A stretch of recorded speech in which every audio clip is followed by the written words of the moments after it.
Hello students, welcome to your channel Zebish English Classes. I hope you all are good, and in today's video lecture I am gonna pick up English language lecture. So this is gonna be very interesting, and this has been the most awaited one as well. You guys had been requesting for this video lecture for a long time, but somehow now I have been able to make this arrangement. So in this class, the very first thing that I'm going to discuss, and something which is really important as well for both the classes, you can say, for both the categories like ICSE and ISC, that a very important role is played by the section called transformation of sentences. So this transformation of sentences is the topic that plays a very important role in both the categories of ICSE and ISC, and you need to understand it very well. So before going ahead to this topic, I would like to first of all explain you what transformation of sentences is basically. So when it happens that you are given a particular sentence and you are asked to reframe it by using a different word, or by beginning it with some other word, or by ending it with some other word, but at the same time ensuring that the meaning of the given sentence does not change, it is called transformation of sentences. मतलब आपको एक sentence दिया जाता है और आपसे कहा जाता है कि आप इसी सेंटेंस को दूसरी तरह से बनाएं। इसका इस्तेमाल यहाँ पर इस सेंटेंस में जो आप नया बनाएं उसमें आप इस शब्द का, इस वर्ड का इस्तेमाल करें, या फिर आप इसको इस वर्ड पे स्टार्ट करें, या फिर आप इसको इस वर्ड पे एंड करें. So whenever you are asked to reframe और रीस्ट्रक्चर और rewrite a sentence in a different way, like with some instructions, like you are given some instructions and you are asked to rewrite the same sentence which has been given to you. तो जब आप उसमें जो changes करते हैं, like according to the instruction, आप एक नया वर्ड मतलब जो भी वर्ड आपको दिया आप उससे सेंटेंस को शुरू करते हैं या एंड करते हैं या बीच में यूज़ करते हैं, या जो भी आपको इंस्ट्रक्शन दिया उसको फॉलो करते हुए आप सेंटेंस को फिर से लिखते हैं, रीराइट करते हैं. That is called transformation of sentences. Now basically there are two golden rules that you must follow while doing your transformation of sentences, and they are as follows. The very first thing that you need to take into consideration and must ensure while doing your transformation of sentences is that you must not change the meaning of the given sentence. So meaning of the given sentence must not change. This is the first thing, that meaning of the given sentence must not change. Meaning of the given sentence must not change, बदलना नहीं चाहिए उसका meaning. और दूसरा जो rule है आपका वो ये है कि don't make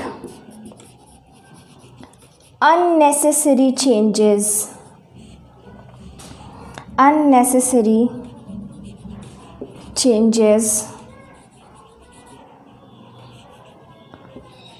in the newly transformed sentence. मतलब in the transformed sentence, जो आप ट्रांसफॉर्म कर रहे हैं उस सेंटेंस में जाहिर है कि आपको कुछ चेंजेस तो करने ही पड़ेंगे. You are supposed to do those changes, you are instructed to make those changes, but make sure that you do not make unnecessary changes in your transformed sentence.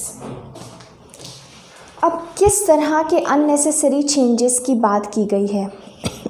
तो unnecessary changes का मतलब ये है कि जो चेंजेस रिक्वायर्ड नहीं हैं, जैसे कि मान लीजिए कि आपसे कहा जाता है, आपको एक सेंटेंस दिया जाता है और आपको एक इंस्ट्रक्शन दिया जाता है कि आप इस इंस्ट्रक्शन को फॉलो करते हुए इस सेंटेंस को रीराइट करिए. तो आप उस इंस्ट्रक्शन को तो फॉलो करेंगे, लेकिन उसके अलावा जो चेंज रिक्वायर्ड नहीं है उसमें ऐसा कोई चेंज मत कर दीजिए जिससे आपके ट्रांसफॉर्म्ड सेंटेंस का मीनिंग बदल जाए. क्योंकि ट्रांसफॉर्मेशन ऑफ सेंटेंसेस के केस में आप कभी भी ट्रांसफॉर्म्ड सेंटेंस का मीनिंग नहीं चेंज कर सकते हैं।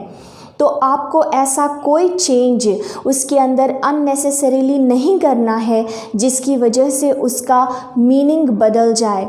आपको इंश्योर करना है कि ट्रांसफॉर्म्ड सेंटेंस का मीनिंग वही रहे जो गिवन सेंटेंस का है। सीधा सा हम कह सकते हैं कि ट्रांसफॉर्मेशन ऑफ सेंटेंसेस क्या है, तो ये है कि एक ही बात को कई तरह से बोलना। एक ही बात आपको कई तरह से बोलना है, डिफरेंट वेज़ में बोलना है।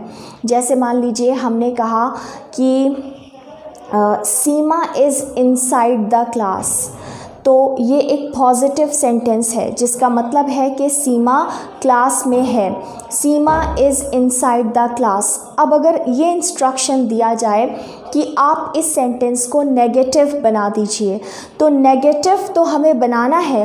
नेगेटिव का मतलब कि हमें इस सेंटेंस में कोई नेगेटिव वर्ड इंट्रोड्यूस करना होगा, नेगेटिव वर्ड का इस्तेमाल करना होगा, but at the same time we have to ensure कि मीनिंग यही निकले कि सीमा क्लास में है।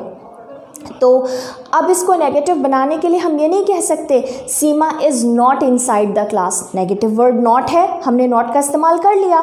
लेकिन अगर हम ये कहेंगे Seema is not inside the class, तो मीनिंग तो बदल गया, क्योंकि गिवन सेंटेंस कह रहा है Seema is inside the class और हम इसको नेगेटिव बना के कह रहे हैं कि Seema is not inside the class. इसका मतलब सीमा क्लास में है ही नहीं, और जबकि गिवन सेंटेंस कह रहा है सीमा क्लास में है। तो अब हमें यहाँ पर एक नेसेसरी या एसेंशियल या इम्पॉर्टेंट चेंज जिसको हम अवॉइड नहीं कर सकते वो लाना होगा। वो क्या है, हमें इनसाइड का ऑपोजिट लाना होगा, आउटसाइड। हमें कहना होगा Seema is not outside the class. Seema is not outside the class, इसका मतलब है कि Seema is inside the class. Seema class के अंदर है, इसका मतलब ये है कि सीमा क्लास के बाहर नहीं है। सीमा क्लास के बाहर नहीं है, ये नेगेटिव सेंटेंस हो गया क्योंकि इसमें नहीं शब्द आ गया। इसका पॉजिटिव हो जाएगा सीमा क्लास के अंदर है, तो ये पॉजिटिव भी बन गया और मीनिंग भी सेम है, जो उसकी थी नेगेटिव वाले की वही पॉजिटिव वाले की है। तो यहाँ पर जो एक नेसेसरी चेंज करना पड़ा हमें, वो था कि हमें इनसाइड को आउटसाइड बनाना पड़ा, उसका ऑपोजिट लाना पड़ा। इसे कहते हैं नेसेसरी चेंज। अब हम कोई अननेसेसरी चेंज ऐसा ना कर दें जिससे हमारे सेंटेंस का मतलब बदल जाए, ये हमें अवॉइड करना है। तो ये हमें बेसिक बातों का ध्यान रखना है।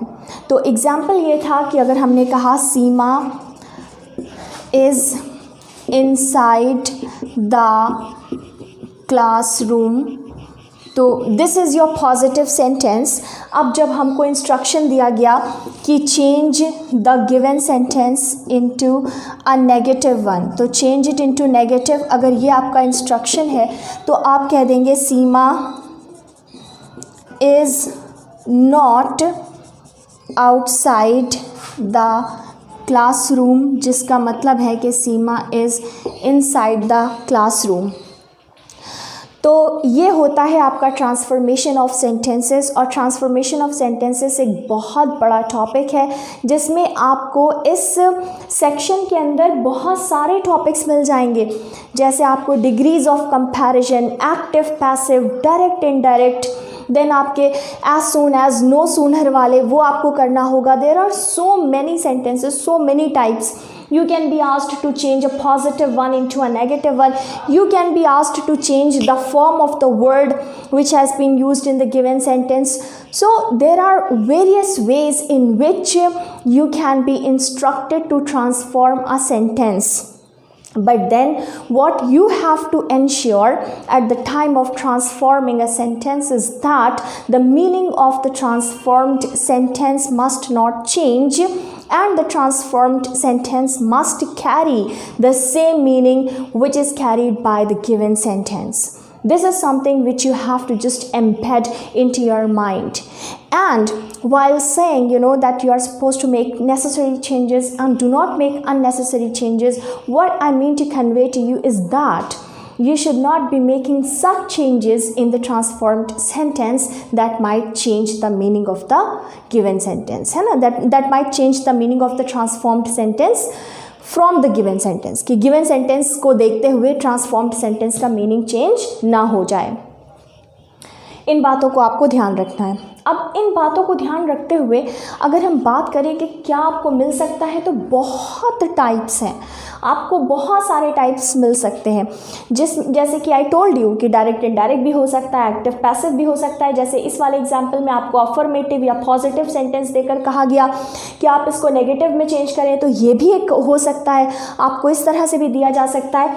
तो बहुत सारे टाइप्स हैं, आपको किसी भी तरह दिया जा सकता है। अब यहाँ पर एक बहुत इंपॉर्टेंट टॉपिक जो आता है और जो ऑलमोस्ट एवरी ईयर रिपीट होता है बोर्ड्स के एग्जामिनेशन में, आईसीएसई और आईएससी में, वो आप सब ने देखा होगा। 10 ईयर्स उठा के देखिए, you will find these type of sentences quite a lot in number, and that is none other than as soon as, no sooner, hardly, scarcely, immediately. इसका एक टाइप तो आता ही आता है। तो अब अगर हमें इस टाइप को पढ़ना है ट्रांसफॉर्मेशन ऑफ सेंटेंसेस में, तो हम इसको कैसे पढ़ें?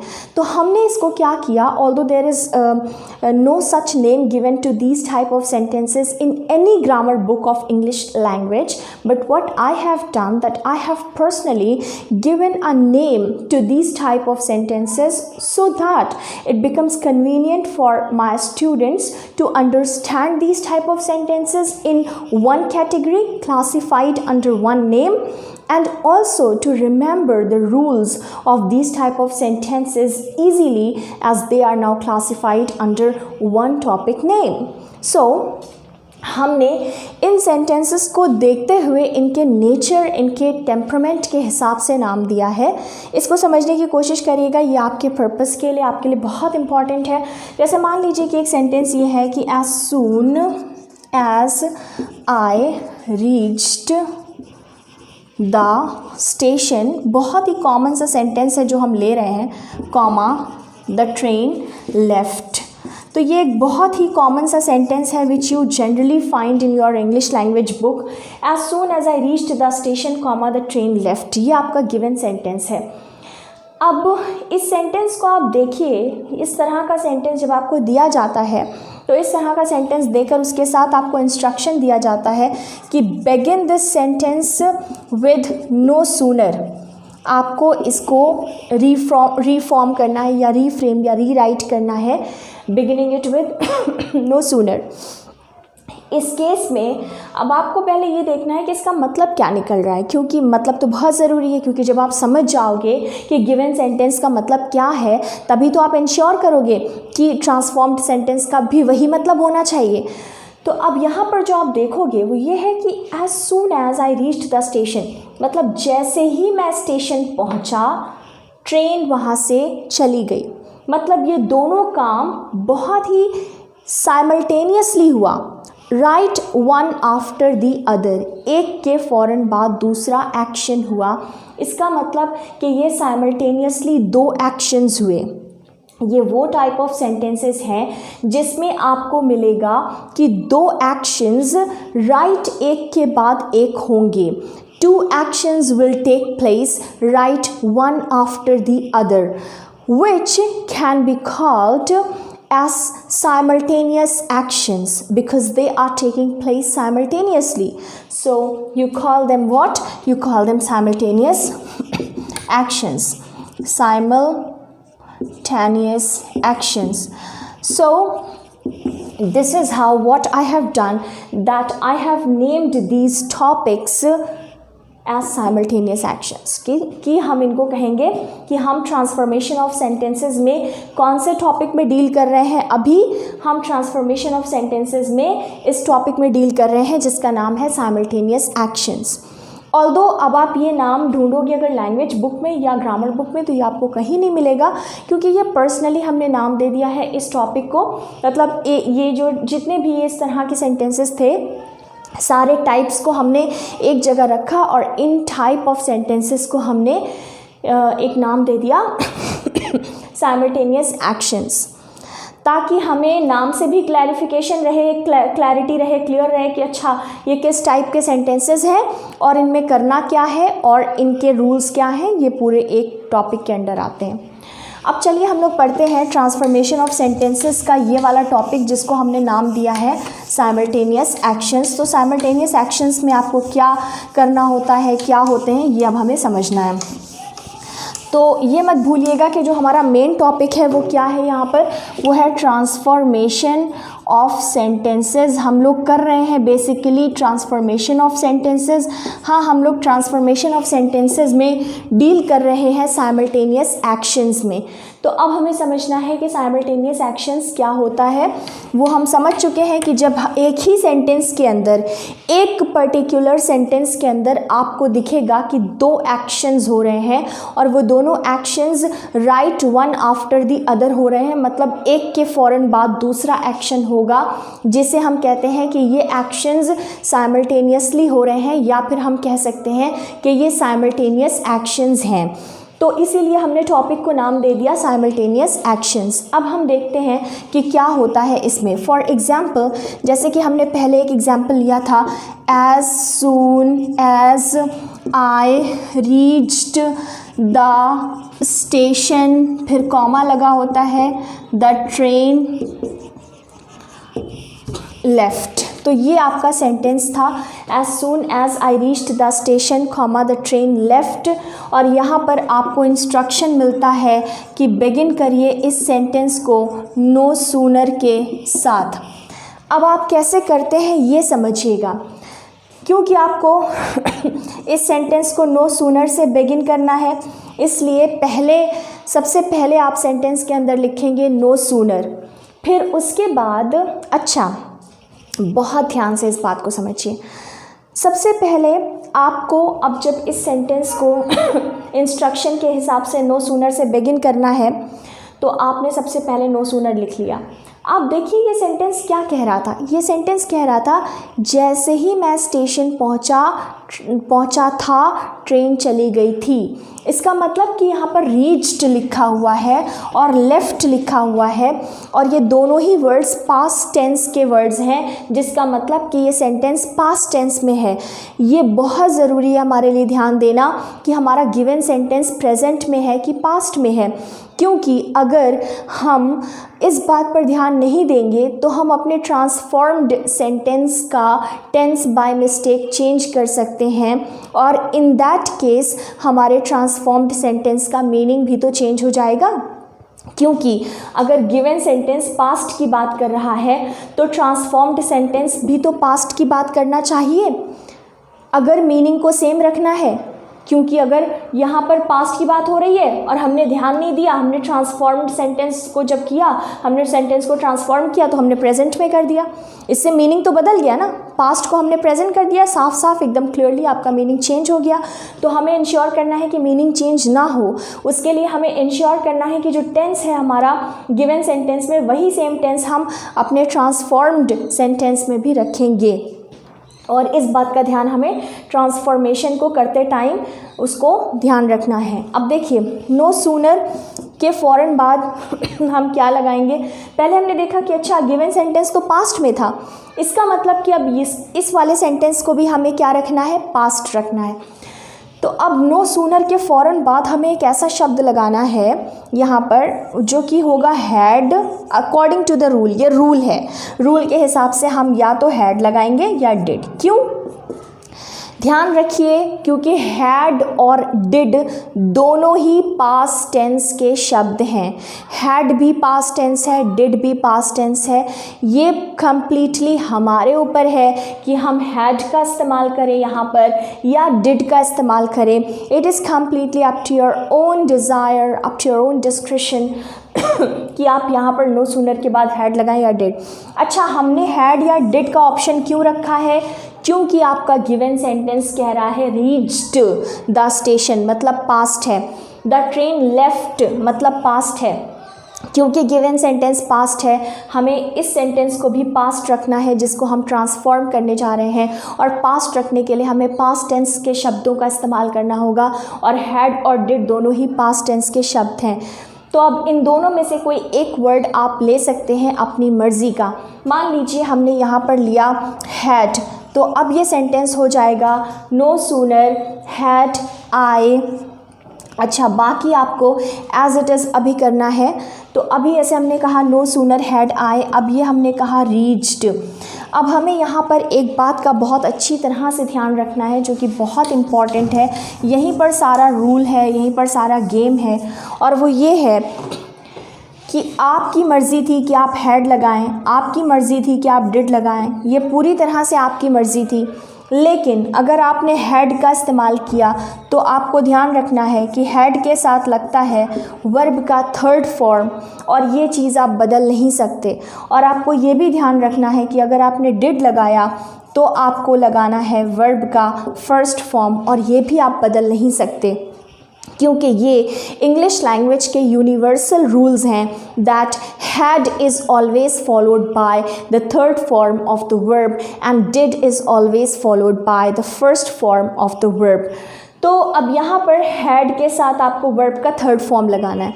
अगर हम रीच के फॉर्म्स देखें तो रीच पहला, दूसरा रीच्ड, और तीसरा भी क्या होता है रीच्ड। मतलब पहला फॉर्म रीच, दूसरा रीच्ड, तीसरा भी रीच्ड।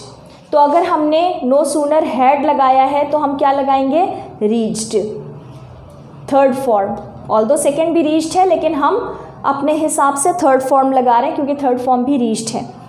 तो no sooner had I reached the station, और अब हमें देखना है कि कॉमा की जगह क्या लगाना है। कॉमा की जगह, इसका आप स्क्रीनशॉट ले लें या जो भी, ये एक इम्पॉर्टेंट पॉइंट था। तो अब आई रीच्ड द स्टेशन, ये हो गया आपका।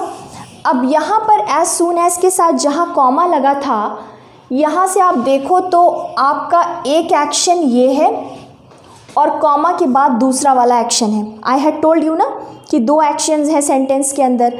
तो देखो, एक एक्शन कॉमा के पहले हो रहा है आई रीच्ड द स्टेशन, फिर कॉमा के सेपरेशन के बाद दूसरा वाला एक्शन है द ट्रेन लेफ्ट।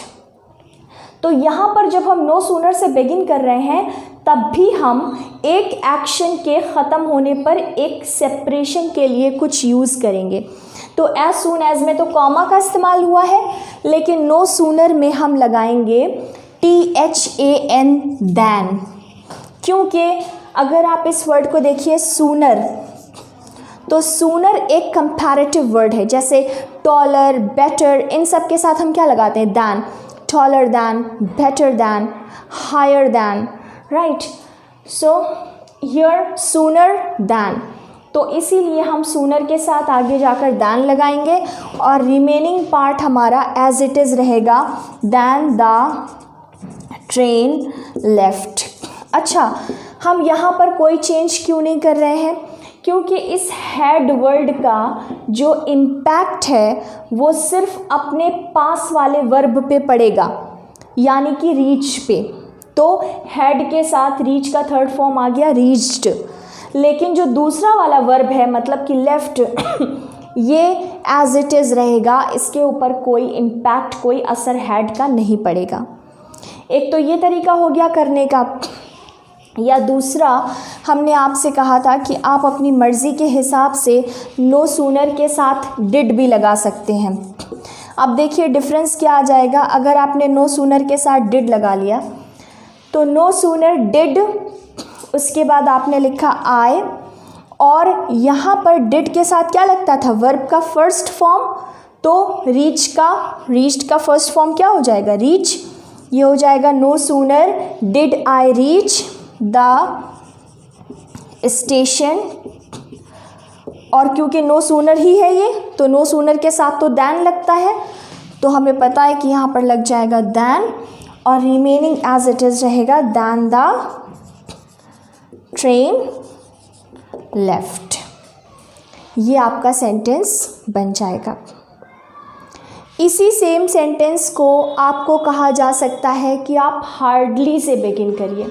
पहले अगर आपको इतना क्लियर है तो now I am gonna tell you by changing the sentence, ताकि हम कोई ऐसा सेंटेंस ले लें जिसमें आपको वर्ब के तीनों फॉर्म्स भी मिल जाएं और जिसमें फिर आपको आसानी हो जाए उसको समझने में और करने में। तो इसको समझने की कोशिश करिएगा, ये बहुत इम्पॉर्टेंट है आपका। अब देखिए, जैसे मान लीजिए कि हमने यहाँ पर कोई एक ऐसा वर्ड लिया, मान लीजिए सिंग, वर्ब का first form sing, second form सैंग और थर्ड फॉर्म संग।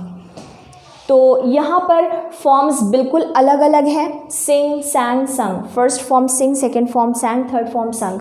तो हम इस वर्ड का यूज़ करेंगे सेंटेंस में ताकि आपको समझ में आ जाए।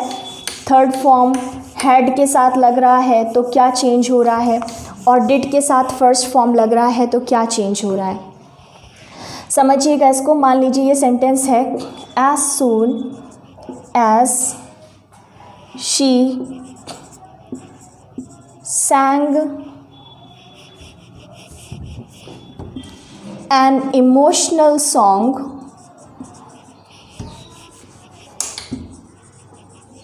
comma, everyone began to cry. As soon as she sang an emotional song, everyone began to cry. मतलब जैसे ही उसने एक इमोशनल गाना गाया था सब रोने लगे थे। तो ये हो गया फर्स्ट पार्ट। यहाँ पर आपका फर्स्ट एक्शन है सैंग, फिर कॉमा से सेपरेट हुआ, उसके बाद आपका सेकेंड पार्ट सेंटेंस का जो है, यहाँ पर आपका सेकेंड जो एक्शन है वो है began to cry, mainly cry जो है, बिगैन टू क्राई, ये आपका सेकेंड एक्शन हो गया। अब इस सेंटेंस को मान लीजिए आपको कहा गया कि आपको करना है नो सूनर से, तो आपने किया नो सूनर। उसके बाद आपकी मर्ज़ी है कि आप हैड लगाएं या डिड। मान लीजिए हमने हैड लगाया, ये हो जाएगा no sooner. Had she, had के साथ वर्ब का थर्ड फॉर्म लगता है तो हो जाएगा संग एन इमोशनल सॉन्ग। और आप जानते हैं कि नो सूनर के साथ क्या लगता है, कॉमा की जगह than. Everyone began to cry, तो एज इट इज़ हो जाएगा क्योंकि इस हैड का असर सिर्फ इस वाले वर्ब पे पड़ेगा। अब आप कमेंट सेक्शन में ये बताइएगा कि अगर हैड की बजाय यहाँ पर डिड लगाया होता तो यहाँ पर क्या चेंज आता, संग का क्या हो जाता। अब हम इसी सेंटेंस को आपको हार्डली से बताते हैं। मान लीजिए आपको हार्डली से करने के लिए कहा जाए कि begin this sentence with hardly.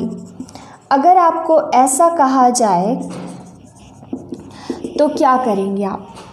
Hardly के फ़ौरन बाद भी आपको डिड या हैड लगाना होता है only when the given sentence is in the past tense. तो अगर आप देखिए तो सैंग वर्ड और began word is giving you this indication that the given sentence is in the past tense. It means कि जब आप ट्रांसफॉर्म करेंगे तो आप पास्ट टेंस के जो शब्द हैं उनका ही इस्तेमाल करेंगे। तो पास्ट टेंस के शब्द मतलब हैड या डिड। आपकी मर्ज़ी है, आप इन दोनों में से जो भी लगाएं। तो हम लोगों ने नो सूनर के साथ हैड लिया था, चलो हार्डली के साथ डिड ले लेते हैं। तो हार्डली के फ़ौरन बाद हमने डिड लगाया, हार्डली डिड शी, और डिड के साथ वर्ब का फर्स्ट फॉर्म। ये रूल यूनिवर्सल है, चाहे नो सूनर के साथ हो चाहे हार्डली के साथ, हमें फॉलो करना है। Hardly did she sing, verb का फर्स्ट फॉर्म हो जाएगा sing a song, sorry an emotional song. तो ये हो जाएगा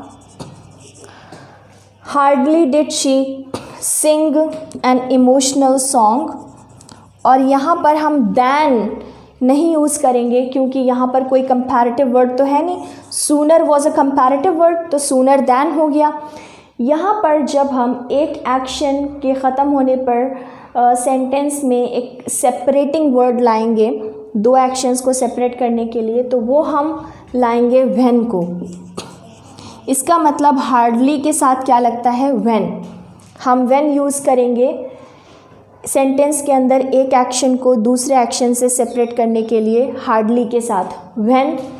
एवरीवन, फिर व्हेन के बाद बाकी सब एज इट इज़ लिख जाएगा, क्योंकि यहाँ पर भी हम डिड का जो असर देखेंगे वो सिर्फ पास वाले वर्ब पे होगा, सिंग पे, बाकी बिगेन पे नहीं होगा, बिगैन पे नहीं होगा, कुछ नहीं होगा। Everyone began to cry as it is हो जाएगा। तो ये हो जाएगा hardly did she sing an emotional song when everyone began to cry. ये आपका आंसर हो जाएगा ये वाला।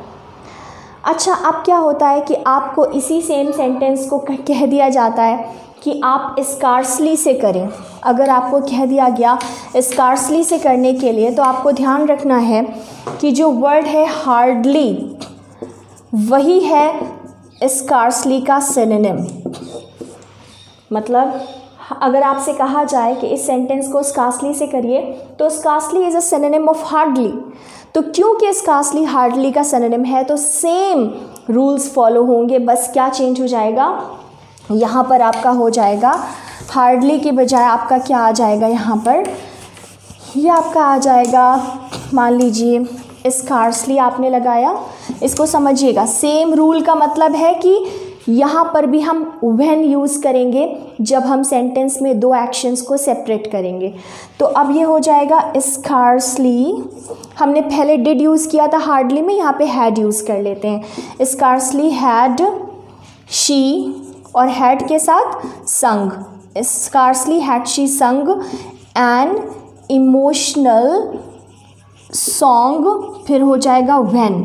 क्योंकि स्कार्सली हार्डली का सिनोनिम है, तो हम सेम वर्ड का इस्तेमाल करेंगे दो एक्शंस को सेपरेट करने के लिए सेंटेंस में। ये हो जाएगा when everyone began to cry. ये वाला पार्ट आपका एज इट इज़ रहेगा। Scarcely had she sung an emotional song when everyone began to cry. तो सेकेंड पार्ट में जो एक्शन है आपका सेंटेंस में, वो उसका टेंस एज इट इज़ रहेगा। It will not get impacted by either had और did. I hope you understood this much. For this video lecture, I think this much you will get at least an idea how I'm teaching and if you're able to grab or not. You can leave your feedback in the comment section so that I can get to improve myself and find out how I can explain you in a better way and you'll be able to understand that. For this video lecture, I think I'll wind it up here, and thank you so much for watching. Please subscribe to my channel and like and share the video if you like it. Thank you.